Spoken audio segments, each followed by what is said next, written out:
नमस्कार, स्वागत है आप सभी का एबी स्टार न्यूज में। मैं हूं आपके साथ जुबैर चौधरी। वक्त तो चला हमारी देवभूमि का, जहां सबसे पहले बात करेंगे उत्तरकाशी के सुरंग हादसे की, जिसमें दबे मजदूरों को लेकर सीएम पुष्कर सिंह धामी ने जानकारी दी और बताया कि सुरंग में फंसे सभी मजदूर सुरक्षित हैं। तो उत्तरकाशी के सिलकियारा टनल में राहत और बचाव का काम युद्ध स्तर पर जारी है।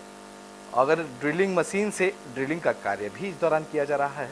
आधुनिक तरीके से ड्रिलिंग के लिए मंगाई गई मशीनों से काम करना शुरू कर दिया गया है। मुख्यमंत्री पुष्कर सिंह धामी ने इस दौरान बताया कि जितने भी लोग वहां पर फंसे हैं, सभी से संपर्क स्थापित किया गया है और सभी लोग सुरक्षित हैं। उनके खाने पीने और स्वास्थ्य को लेकर विशेष ध्यान दिया जा रहा है। ऑक्सीजन और पानी पहुंचाई जा रही है। केंद्रीय एजेंसियों की तरफ से वायुसेना की मदद से हैवी ऑगर ड्रिलिंग मशीन लाई गई है, जिससे बचाव कार्य में तेजी आई। तो वहीं सीएम धामी ने कहा कि प्रधानमंत्री नरेंद्र मोदी लगातार इसको लेकर मॉनिटरिंग भी कर रहे हैं और पल पल की खबर ले रहे हैं। उन्होंने कहा कि जितनी भी एजेंसियां हैं, विदेशों से की भी ऐसी एजेंसियों से संपर्क में हैं, जिनको इस तरह के कार्यों को करने के लिए विशेष अनुभव है। इस दौरान सीएम धामी ने कहा कि वैसे तो ये भारत सरकार की देखरेख में किया जा रहा है, लेकिन आने वाले समय में इसकी लगातार मॉनिटरिंग प्रदेश स्तर पर भी की जाएगी। थोड़ा स्थिति वहाँ की कठिन है, लेकिन बहुत जल्द जो है उस पर पूरा ड्रिल हो जाएगा। जो अत्याधुनिक मशीन आई है, अभी मुझे बताया गया है कि लगभग 5-7 मीटर उन्होंने ड्रिल भी कर लिया है अभी तक, और हर घंटे में वो 5 मीटर से 10 मीटर के बीच ड्रिल करेगी। तो जल्दी से जल्दी अगर सब चीज़ें ठीक रहीं तो हम उन सभी को जो हमारे भाई उसके अंदर हैं, उन सभी को निकाल पाएंगे। अभी भारत सरकार के मंत्री जी भी, माननीय वीके सिंह जी भी वहाँ पहुँच गए हैं, अन्य टीम भी पहुँची है। राज्य सरकार की तरफ से उन जो एजेंसियां काम कर रही हैं या तकनीकी विशेषज्ञ हैं, हर प्रकार का सहयोग देने के लिए हमने पहले से ही सभी को कहा है। हमारे मुख्य सचिव, अन्य लोग उनके सभी के संपर्क में हैं, क्योंकि तकनीकी चीज़ें उन्हीं को करनी है। तो बुलेटिन में बात कर लेते हैं सीएम पुष्कर सिंह धामी की बढ़ती डिमांड की, जिसको लेकर वो आने वाले दिनों में 3 राज्यों में 5 जनसभा करने जा रहे हैं। तो सीएम पुष्कर सिंह धामी की तरफ से लिए गए बड़े फैसले और उनकी कार्यशैली के चलते अब बाकी राज्यों में चुनाव के दौरान उनकी डिमांड बढ़ती जा रही है।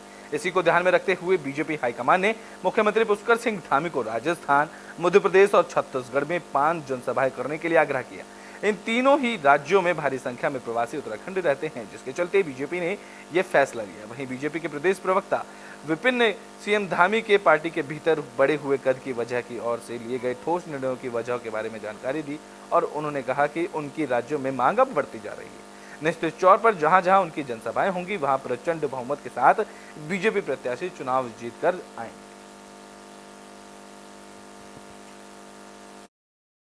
हाँ, देखिए, उत्तराखंड के जो प्रवासी उत्तराखंडी हैं वो मध्य प्रदेश में, राजस्थान में, दिल्ली में, तमाम देशों के अन्य राज्यों में हमारे प्रवासी रहते हैं और उनकी कनेक्टिविटी रहती है अपने राज्य से। और जब कनेक्टिविटी रहती है तो माननीय मुख्यमंत्री और नेतागणों से उनकी कनेक्टिविटी रहती है। निश्चित रूप से माननीय मुख्यमंत्री जी जिस प्रकार से उत्तराखंड के विकास के लिए काम कर रहे हैं, जिस प्रकार से उत्तराखंड को की बेहतरी के लिए काम कर रहे हैं, मैं कह सकता हूँ कि जो वहाँ प्रवासी लोग हैं।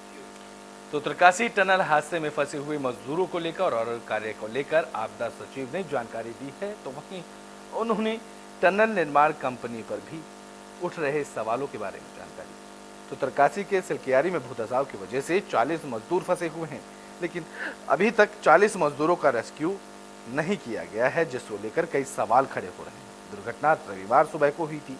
वहीं टनल का निर्माण कर रही कंपनी नवयुग पर भी कई सवाल लापरवाही बरतने को लेकर उठ रहे हैं। कंपनी की तरफ से उन तकनीकों का उपयोग टनल बनाने के लिए सही तरीके से नहीं किया जा रहा था, जो जरूरी होता है। जानकारों की माने तो सबसे महत्वपूर्ण तकनीक टीबीएम मशीन का प्रयोग भी टनल बनाने के लिए नहीं किया जा रहा था, जो कि सबसे जरूरी है। ब्लास्ट के जरिए टनल का निर्माण कार्य किए जाने की वजह सामने आई है, जिसकी वजह से टनल के अंदर जो भूधसाव हुआ वो बड़े स्तर पर हो गया, क्योंकि अंदर ब्लास्ट किया गया था। अगर टीबीएम मशीन में से टनल की कटिंग होती तो फिर इतनी बड़ी तादाद में भूधसाव नहीं होता। दूसरा कारण है कि अगर टनल के अंदर अलार्म सिस्टम सही तरीके से काम कर रहा होता तो भूधसाव आने को लेकर अलार्म बज जाता और मजदूर भूधसाव आने से पहले ही बाहर आ जाते। लेकिन बताया जा रहा है कि अलार्म सिस्टम टनल के भीतर काम ही नहीं कर रहा था। कुछ तो यह भी बताते हैं कि अलार्म सिस्टम किसी भी खतरे को लेकर कंपनी की तरफ से लगाया ही नहीं गया था। हालांकि आपदा सचिव रंजीत सिन्हा का कहना है कि अलार्म सिस्टम सही तरीके से काम नहीं किया। विशेषज्ञ बताते हैं कि टनल के अंदर हर दिन टनल की सतह की टेस्टिंग की जाती है, किस तरह का कोई खतरा तो अंदर मौजूद नहीं है। अगर कंपनी की तरफ से रोजाना टेस्टिंग टनल के अंदर की जाती तो खतरे को भापा जा सकता था। देखिए, आपदा प्रबंधन विभाग के संज्ञान में तो पहली बार आया है जब ये हादसा हुई है। उससे पहले छोटे मोटे कुछ हादसे हुए होंगे, कुछ भूदसाब हुआ होगा। इसके संबंध में आपदा प्रबंधन विभाग को जानकारी नहीं प्राप्त है। और चूँकि जब टनल का निर्माण हो रहा है तो ऐसे छोटे मोटे चीज़ें चलती रहती है। हमने इसलिए टेक्निकल टीम भेजा है कि आखिर क्या कारण रहा कि इतने बड़े स्केल पे भूदसाब हुआ है, किस प्रकार का रॉक है, रॉक को स्टेबल करने के लिए और क्या हमें उपाय करना चाहिए ताकि भविष्य में और ना हो। तो उसके लिए टेक्निकल टीम गई है और वो रिपोर्ट आएगी। तो बेटे में बात कर लेते हैं उत्तरकाशी की, जहां मां गंगा की डोली मुखबा से गंगोत्री धाम के लिए रवाना हुई, जिसके बाद विशाल कलश यात्रा का आयोजन किया गया। तो उत्तरकाशी में कपाट बंद होते ही गंगोत्री धाम से हर साल एक बड़ी परंपरा सदियों से चली आ रही है। मां गंगे की उत्सव डोली गंगोत्री धाम से रवाना होते ही यहाँ एक विशाल बड़ी कलश यात्रा निकलती है, जो यात्रा नेपाल के पशुपतिनाथ मंदिर में जलाभिषेक करती है, जिससे श्रद्धालुओं में काफी उत्साह नजर आ रहा है और इसको लेकर अब कलश यात्रा का आयोजन किया। जैसा कि विगत वर्ष या पूर्व के हमारी सनातन परंपरा रही है कि भगवान पशुपतिनाथ के लिए गंगा जी का दिव्य कलश, जो गंगा जी के पटाक्षेप माँ लक्ष्मी पूजा के दिन भरा जाता है, और गंगा जी की दिव्य डोली के साथ कल शाम को 3 बजे के लगभग मुखीमठ पहुंच गया है। और रात्रि में भगवती गंगा जी के डोली के साथ मंदिर में विधिवत पूजन अर्चना के बाद ठीक 9:30 बजे यहाँ से उत्तरकाशी के लिए प्रस्थान करेगा। तो बुलेटिन में बात कर लेते हैं पौड़ी की, जहां कांडा मेले की धूम देखने को मिली। इस दौरान श्रद्धालुओं ने मां भगवती से आशीर्वाद लिया। तो पौड़ी जिले के देहलचेरी में हर साल दीपावली के बाद मंजू घोषेश्वर महादेव मंदिर में लगने वाला कांडा मेले में इस साल भी श्रद्धालुओं का हुजूम उमड़ पड़ा। मजिन कांडा मेला समिति और मंदिर के पुजारियों ने वैदिक मंत्रोच्चार के साथ मंदिर के कपाट सुबह करीब 8 बजे भक्तों के दर्शन के लिए खोले। कांडा मेला समिति के अध्यक्ष द्वारिका प्रसाद भट्ट ने बताया कि आसपास गांव के ग्रामीण अपने अपने गांव के झंडे मंदिर में चढ़ाते हैं और सुख समृद्धि की कामना करते हैं। भक्तों को मंजू घोषेश्वर महादेव मंदिर में एक साथ शिव, महाकाली और भगवती के आशीर्वाद मिलता है। दरअसल मंदिर की मान्यता है कि यहाँ स्वर्ग की अप्सरा मंजू पुष्प कमाया था। मान्यता है कि जो भी श्रद्धालु मंजू घोष यात्रा कर इस स्थान पर आता है, उसकी मनोकामना जरूर पूरी होती है। तो यहाँ पे 12 साल बाद आई हूँ मैं। पहले आई थी, मैं अपने 2 लड़कों को लेकर छतर चढ़ा के गई हूँ यहाँ से। फिर हमें 12 साल के बाद आई हूँ। पहले में अब जमीन आसमान का फर्क है। पहले इतना वो नहीं थी, अब काफ़ी इन्होंने फैसिलिटी भी कर दिया। अब माँ के जो भी मन्नत होती है एकदम पूरी हो जाती है। दीपावली के बाद 2 दिवसीय मेले का हम लोग आयोजन करते हैं और बड़े यहाँ पे क्षेत्रीय लोग और क्षेत्रीय नहीं पूरे उत्तराखंड से लोग यहाँ पे एक बार अपने बच्चों के जीवन काल में जरूर भेंट स्वरूप निशान लेके आते हैं। और जो यहाँ के ध्यानता कहीं भी उत्तराखंड या भारतवर्ष में कहीं भी हो, वो भी अपने मायके से आके और मंजू घोष में अपने लड़कों का निशान भेंट स्वरूप यहाँ पे चढ़ाते हैं। इस दिन छोटे कांडे के या बड़े कांडे के दिन हमारी मंदिर समिति के साथ हमारे सीओ साहब और हमारी मीटिंग हो गई थी और यहाँ पे जो है हमने 3 दिन पहले से व्यवस्थाएं बना ली थी, कहाँ पे दुकानें लगेंगी, कहाँ से लाइन लगेगी, और पूरा उसी हिसाब से हमारा प्रत्येक ड्यूटी पॉइंट हमने बनाया था और उसमें पुलिस बल तैनात किया गया है। कल जो है 23 निशान हमारे यहाँ पर मंदिर में चढ़ाए गए थे। सब वो कल का मेला छोटा कांडा का समाप्त हुआ था। आज बड़ा कांडा हम बोलते हैं इसको। आज भी जो है हमारी प्रत्येक पॉइंट पर ड्यूटी लगी है। 3 सेक्टरों में हमने उत्तराखंड में बाल संरक्षण आयोग के अध्यक्ष ने प्रेस कॉन्फ्रेंस की और अपने कार्यों का रेखा जोखा मीडिया के सामने रखा। तो उत्तराखंड बाल संरक्षण आयोग की अध्यक्ष गीता खन्ना ने उत्तराखंड में बाल आयोग के किए जा रहे कार्यों को और अपने अब तक किए गए कार्यों का लेखा जोखा मीडिया के सामने रखा। गीता खन्ना ने बताया कि बाल संरक्षण आयोग उत्तराखंड में नशे और साइबर क्राइम को लेकर काम कर रहा है, क्योंकि आज के दौर में ये दोनों ही समस्या हैं जो बच्चों की जिंदगी को खराब कर रही है। हैं। इसलिए बेहद ज़रूरी है कि बच्चों को नशे के प्रति और साइबर क्राइम के प्रति सचेत करना होगा। गीता खन्ना ने बताया कि पिछले 1 साल में आयोग ने बहुत से महत्वपूर्ण काम किए हैं, जिसमें बच्चों की बाल विधानसभा का गठन और इसके कार्य के साथ ही बच्चों पर होने वाले शोषण को रोकने के लिए स्कूलों में निरीक्षण अभियान चलाए गए। स्कूलों में साफ सफाई की व्यवस्था और टॉयलेट की व्यवस्था देखी गई। जहां व्यवस्था नहीं थी वहां पर कार्रवाई की गई। इसके अलावा आरटीओ से बातचीत कर नाबालिग के वाहन चलाने पर रोक लगाई गई, क्योंकि इसके कारण बहुत से हादसे हो रहे हैं। पर जितनी भी शिकायतें हुई हैं उसमें आई थिंक हम 60% से ज़्यादा 740 में से 392 का हम निस्तारण कर चुके हैं, 9392 का। और एक अच्छा आंकड़ा है, जो बची हुई हैं, जो निस्तारण नहीं हो पाता समय से, वो आख्याएँ हमें, क्योंकि विभाग से ही कार्रवाई करवानी होती है। कार्रवाई हमारे विभाग से नहीं होती है, कार्रवाई लाइन डिपार्टमेंट करता है। तो वहाँ पर कुछ कोर्ट में चले जाते हैं, कहीं पर एक आख्या आई और उसके सापेक्ष में फिर हमें दूसरी बार कुछ और पूछना पड़ता है। पुलिस से लिया तो फिर शिक्षा विभाग के साथ चाहिए या समाज कल्याण की भागीदारी सुनिश्चित। तो बुलेटिन में बात कर लेते हैं दून अस्पताल की, जहां पार्टी का प्रदर्शन देखने को मिला है। बता दें कि इस दौरान अस्पताल की अनियमितताओं को लेकर पार्टी के कार्यकर्ताओं ने प्रदर्शन किया। तो राष्ट्रवादी रीजनल पार्टी ने राजधानी देहरादून के दून मेडिकल कॉलेज अस्पताल के बाहर जमकर हंगामा किया। पार्टी के संरक्षक शिव प्रसाद सेमवाल ने कहा कि देहरादून के सबसे बड़ी दून मेडिकल कॉलेज अस्पताल के डॉक्टर मरीज को बाहर की दवाइयां लिखते हैं, जो कि मरीजों के साथ घोर अन्याय है। साथ ही आए दिन दून अस्पताल में तमाम अनियमितताएं पाई जाती हैं और ये भी देखा गया है कि डॉक्टरों की लापरवाही के चलते कई मरीजों की मौत अब तक हो चुकी है।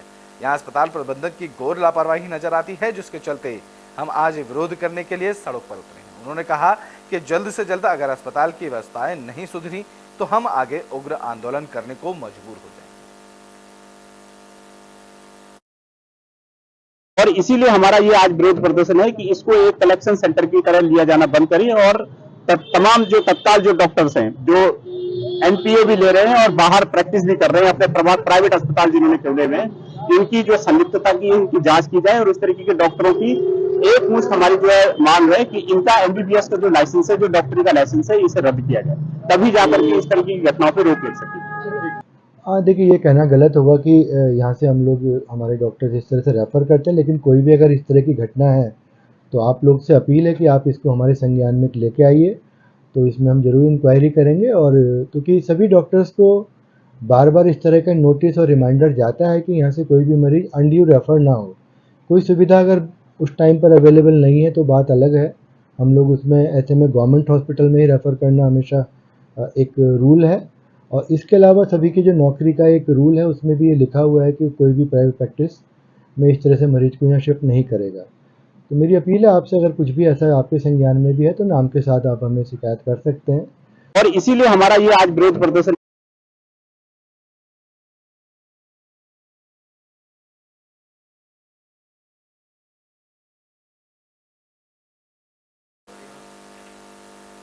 तो बुलेटिन में बात कर लेते हैं मसूरी की, जहां पर नशे के आदि एक युवक ने दूसरे युवक पर चाकू से हमला कर दिया। तो पहाड़ों की रानी मसूरी में लगातार नशे की चपेट में युवक आ रहे हैं और लगातार बड़ी बड़ी घटनाओं को अंजाम दे रहे हैं, जिसको लेकर मसूरी में दहशत का माहौल देखने को मिल रहा है।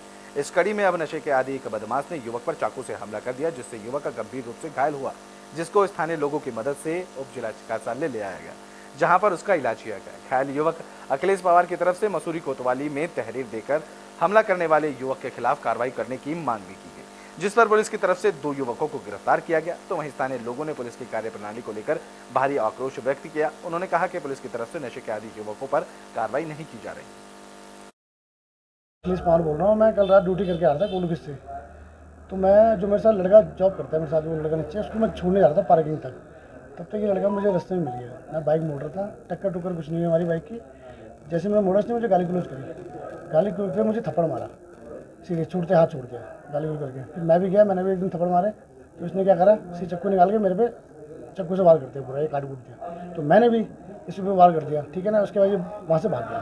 फिर मैं हॉस्पिटल गया, मैंने टारगेट टुगेट लगाया। यहाँ पुलिस ने वो एप्लीकेशन लिख के दी और यहाँ पुलिस वाले प्रशासन वाले भी कुछ नहीं कर रहे। ये कपिल राणा और करण ठाकुर, वसीम अंसारी, ये सब हमारे घर पे आए, हमें धमकी दी गई, चाकू दिखाकर बोल रहे हैं बाहर आओ।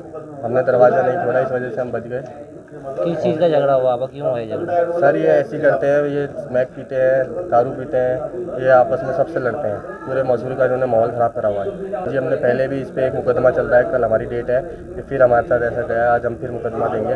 अगर नहीं होगा कुछ तो हम SSP तक जाएंगे। उन्होंने हमारे भाई को चाकू मारा था, उस वजह से ये तब से हमसे लड़ने की फिराक में ढूंढ रहा है हमें। बोल रहा हूँ मैं कल रात। तो बुलेटिन में बात कर लेते हैं हरिद्वार की, जहां हरिद्वार पुलिस को बड़ी सफलता हाथ लगी है। पुलिस ने ब्लाइंड मर्डर का खुलासा कर दिया है।